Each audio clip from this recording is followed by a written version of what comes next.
जब व्यक्ति गुस्से में, थका हुआ या डरा हुआ होता है तो उसकी मांसपेशियां कड़ी हो जाती हैं और सांस उथली हो जाती है, सांसें रुकती हैं। इस समय शरीर को उस ऑक्सीजन की मात्रा नहीं मिल रही होती है जिसकी उसे जरूरत है। लंबी गहरी सांस इस प्रक्रिया को उलट देती है, जिससे आपका शरीर और दिमाग शांत हो जाता है। आज के जीवन में शांति और खुशी स्थायी करने के लिए ये आवश्यक है। ये शारीरिक स्वास्थ्य और मानसिक स्वास्थ्य दोनों को बनाए रखने में सहायक होते हैं। महाभारत में जब अर्जुन कठिन विडंबना से परेशान थे, तब कृष्ण ने युद्ध के मैदान में कई पहलुओं पर अर्जुन को समझाया था। रणभूमि में अर्जुन निर्णय लेने में असमर्थ हो चुके और अपनी मानसिक स्थिरता खो चुके थे। अंत में भगवान कृष्ण की शिक्षाओं के प्रभाव के साथ अर्जुन ने ज्ञान प्राप्त किया और कृष्ण के निर्देशों का पालन किया। कहा जाता है कि कैंसर जैसे रोग केवल उन शरीर में पनपते हैं जिनकी प्रकृति अम्लीय है। गहरी सांस लेने से शरीर में अम्लता कम होती है, जिससे यह क्षारीय हो जाता है। तनाव शरीर में अम्लता के स्तर को भी बढ़ाता है। सांस लेने से तनाव भी कम होता है और इस तरह एसिडिटी कम होती है। कार्बन डाइऑक्साइड एक प्राकृतिक विषैला कचरा है जो श्वास के जरिए निकलता है, लेकिन जब उथली सांस लेते हैं तो डिटॉक्सिफिकेशन सिस्टम इस कचरे को बाहर निकालने के लिए कड़ी मेहनत करना शुरू कर देता है। इससे शरीर कमजोर हो सकता है और बीमारी हो सकती है। गहरी सांस लेना पाचन तंत्र सहित शरीर के सभी अंगों को अधिक ऑक्सीजन की आपूर्ति करता है, जिससे अच्छे तरीके से काम कर पाता है। गहरी सांस लेने के कारण बढ़ा हुआ रक्त प्रवाह भी आंतों की कार्य प्रणाली में सुधार करता है, जिससे समग्र पाचन में सुधार होता है। ऐसा ही एक प्राणायाम है भस्त्रिका प्राणायाम, जिसे धौकनी श्वास भी कहा जाता है। इस शक्तिशाली सांस लेने के व्यायाम में स्थिर गति बनाए रखते हुए नाक के माध्यम से जोरदार और तेज सांस लेना और छोड़ना शामिल है। भस्त्रिका प्राणायाम से कई लाभ हो सकते हैं। पहला है श्वसन क्रिया में सुधार। भस्त्रिका प्राणायाम एक शक्तिशाली श्वास व्यायाम है जो फेफड़ों की क्षमता बढ़ाने और श्वसन क्रिया में सुधार करने में मदद करता है। यह अस्थमा या ब्रोंकाइटिस जैसे श्वसन संबंधी बीमारियों से पीड़ित लोगों को लाभ पहुंचा सकता है। शरीर की ऑक्सीजन आपूर्ति को बढ़ाकर भस्त्रिका प्राणायाम समग्र स्वास्थ्य में सुधार कर सकता है और पुरानी बीमारियों के खतरे को कम कर सकता है। दूसरा है चयापचय को बढ़ावा देता है। यह तकनीक पाचन तंत्र को उत्तेजित करती है और चयापचय में सुधार करने में मदद करती है, जिससे वजन कम करने की कोशिश करने वालों के लिए फायदेमंद है। भस्त्रिका प्राणायाम शरीर की चयापचय दर को बढ़ा सकता है, जो अधिक कैलोरी जलाने और वजन घटाने को बढ़ावा देने में मदद कर सकता है। तीसरा है ऊर्जा बढ़ाता है। भस्त्रिका प्राणायाम शरीर की ऑक्सीजन आपूर्ति को बढ़ाकर ऊर्जा के स्तर को बढ़ाने में मदद करता है। ये तकनीक रक्त परिसंचरण में भी सुधार कर सकती है, शारीरिक सहन शक्ति को बढ़ा सकती है और थकान को कम कर सकती है। चौथा है मानसिक स्पष्टता को बढ़ाती है। यह तकनीक मन को साफ करने और मानसिक स्पष्टता बढ़ाने में मदद कर सकती है, जिससे यह उन लोगों के लिए भी फायदेमंद है जो तनाव या चिंता से पीड़ित हैं। मस्तिष्क में ऑक्सीजन की आपूर्ति बढ़ाकर भस्त्रिका प्राणायाम संज्ञानात्मक कार्य और स्मृति धारण में भी सुधार कर सकता है। पांचवा है तंत्रिका तंत्र को संतुलित करता है। भस्त्रिका प्राणायाम सहानुभूति तंत्रिका तंत्र को सक्रिय करके तंत्रिका तंत्र को संतुलित करने में मदद करता है, जो फाइट या फ्लाइट क्रिया के लिए जिम्मेदार है, और पैरासिम्पैथेटिक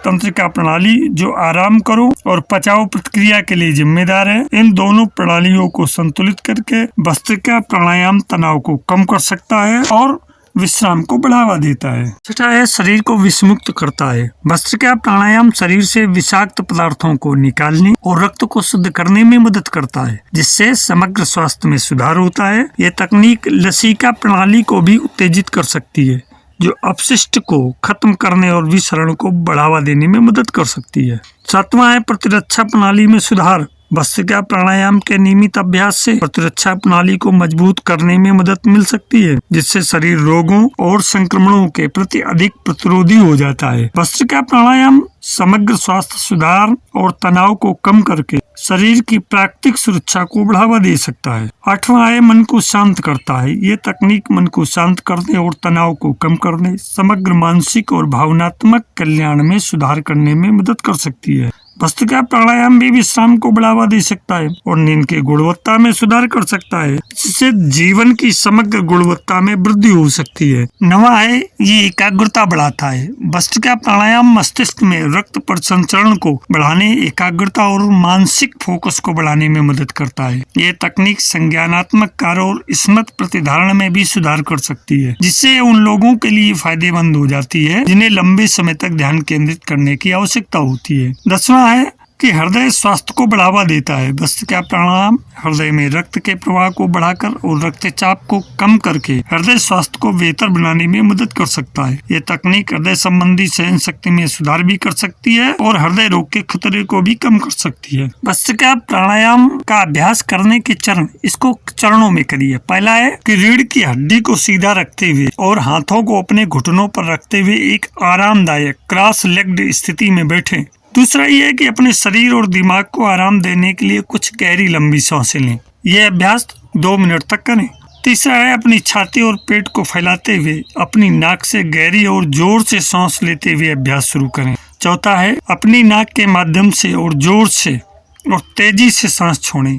अपने पेट को अपनी रीढ़ की ओर खींचें। 5वां स्तर है इस तेज सांस लेने के पैटर्न को 20-30 सेकंड के लिए या जब तक आप लय के साथ सहज महसूस न करें तब तक दोहराएं। छठा है कुछ चक्रों के बाद आप सांस लेने की गति और तीव्रता बढ़ा सकते हैं, जिससे यह तेज और अधिक सशक्त हो सकती है। 7वां है 1 से 3 मिनट तक अभ्यास करें। जैसे जैसे आप तकनीक के साथ सहज होते जाएं, धीरे धीरे अभ्यास बढ़ाते जाएं। 8वां है अभ्यास पूरा करने के बाद कुछ गहरी सांसें लें और अभ्यास के प्रभावों को देखते हुए चुपचाप शवासन में लेट जाएं। भस्त्रिका प्राणायाम की विविधताएं कितने प्रकार से कर सकते हैं, तो पहला है धीमी भस्त्रिका। इस भिन्नता में भस्त्रिका में आपकी सांसों की गति को धीमा करना शामिल है। तेज और जोरदार सांस लेने और छोड़ने के बजाय धीमी और नियंत्रित सांसें लें। यह सुनिश्चित करें कि गहरी सांस लें और छोड़ें। दूसरा है तेज भस्त्रिका। इस भिन्नता में भस्त्रिका में आपकी सांसों की गति को बढ़ाना शामिल है। धीमी सांस लेने के बजाय तेज और जोरदार सांसें लें और गहरी सांसें लें और छोड़ें। तीसरा है कि कुंभक भस्त्रिका। इस भिन्नता में आपके भस्त्रिका अभ्यास में सांस रोकना कुंभक शामिल है। तेजी से सांस लेने की एक निर्धारित संख्या के बाद सांस छोड़ने से पहले कुछ सेकंड के लिए अपनी सांस को रोक कर रखें। छोटे उदाहरण समय से शुरुआत करें और समय के साथ धीरे धीरे से बढ़ाएं। चौथा है चंद्र भस्त्रिका। इस भिन्नता में आपकी बाईं नाक से सांस लेना और दाईं नासिका से छोड़ना शामिल है। सांस लेते और छोड़ते समय एक बार में एक नथुने को बंद करने के लिए अपनी उंगलियों का उपयोग करें। 5वां है सूर्य भस्त्रिका। इस भिन्नता में दाहिनी नासिका से सांस लेना और बाईं नासिका से सांस छोड़ना शामिल है। सांस लेते और छोड़ते समय एक बार में एक नथुने को बंद करने के लिए अपनी उंगलियों का उपयोग करें। भस्त्रिका प्राणायाम किन लोगों के लिए वर्जित है? पहला है उच्च रक्तचाप। भस्त्रिका प्राणायाम में तेजी से और जोर से सांस लेना शामिल है, जिससे रक्तचाप बढ़ सकता है। यदि आपको उच्च रक्तचाप है, इस अभ्यास से बचना सबसे अच्छा है, या किसी योग शिक्षक के मार्गदर्शन में इसका अभ्यास करें। दूसरा हृदय रोगियों के लिए भस्त्रिका प्राणायाम हृदय पर दबाव डाल सकता है, इसलिए यदि आपको हृदय से संबंधित कोई समस्या है तो इसके अभ्यास से बचें। तीसरा है श्वसन संबंधी समस्याएं। भस्त्रिका प्राणायाम एक गहन श्वास व्यायाम है जिसमें बहुत अधिक प्रयास की आवश्यकता होती है। यदि आपको कोई श्वसन संबंधी समस्या है, जैसे अस्थमा या chronic obstructive pulmonary disease COPD, तो आपको इस अभ्यास से बचना चाहिए। चौथा गर्भावस्था। गर्भवती महिलाओं को भस्त्रिका प्राणायाम से बचना चाहिए, क्योंकि यह शरीर और भ्रूण पर अनावश्यक तनाव डाल सकता है। 5वां है मिर्गी। भस्त्रिका प्राणायाम से मिर्गी से पीड़ित लोगों में दौरे का खतरा बढ़ सकता है, इसलिए इस अभ्यास से बचना सबसे अच्छा रहेगा। छठा है हाल ही में पेट की सर्जरी। यदि आपकी हाल ही में पेट की सर्जरी हुई है तो भस्त्रिका प्राणायाम से बचना सबसे अच्छा है, क्योंकि यह पेट की मांसपेशियों पर दबाव डाल सकता है और उपचार प्रक्रिया में हस्तक्षेप कर सकता है। कुछ योग जिज्ञासुओं ने प्रश्न किए हैं कि क्या कोई भस्त्रिका प्राणायाम का अभ्यास कर सकता है? हाँ, भस्त्रिका प्राणायाम का अभ्यास आमतौर पर अधिकांश लोगों के लिए सुरक्षित है। ये श्वसन समस्याओं, उच्च रक्तचाप, हृदय की समस्याओं या अन्य चिकित्सकीय स्थिति वाले लोगों के लिए उपयुक्त नहीं है। कोई भी नया व्यायाम कार्यक्रम शुरू करने से पहले किसी योग्य योग प्रशिक्षक या स्वास्थ्य सेवा परामर्श प्रदाता से परामर्श करना हमेशा सर्वोत्तम होता है। एक योग जिज्ञासु ने प्रश्न किया, क्या भस्त्रिका प्राणायाम का अभ्यास कितनी बार करना चाहिए? अभ्यास की आवृत्ति स्वस्थ व्यक्ति की स्वास्थ्य स्थिति और योग्य योग प्रशिक्षक या सेवा प्रदाता की सलाह पर निर्भर करती है। आमतौर पर दिन में 2-3 बार 5-10 मिनट के लिए भस्त्रिका प्राणायाम का अभ्यास महत्वपूर्ण लाभ प्रदान कर सकता है। एक योग जिज्ञासु का प्रश्न है, भस्त्रिका प्राणायाम का अभ्यास करते समय मुझे क्या सावधानियां बरतनी चाहिए? तो भस्त्रिका प्राणायाम का अभ्यास खाली पेट या भोजन के बाद कम से कम 4 घंटे के अंतराल पर करने की सलाह दी जाती है। इसके अलावा सुनिश्चित करें कि आप अभ्यास के दौरान अपनी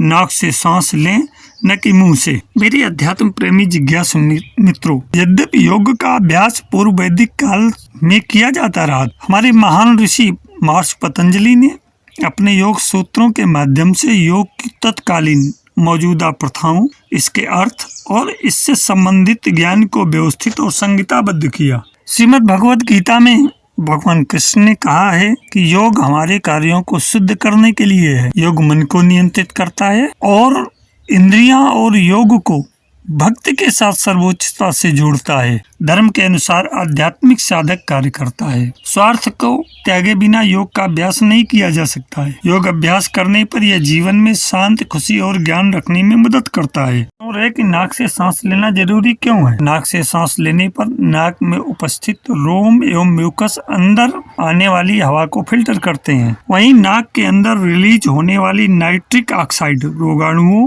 और पर्यावरण जनित रोगों को मारने में सक्षम होती है। इससे हमारी रोग प्रतिरोधक क्षमता बेहतर काम कर पाती है। यह प्रक्रिया सीजनल फ्लू और एलर्जी से हमारी रक्षा करती है। जब हम नाक से सांस लेते हैं तो सांस की धीमी गति के कारण हमारे फेफड़े अधिक मात्रा में ऑक्सीजन अवशोषित करते हैं।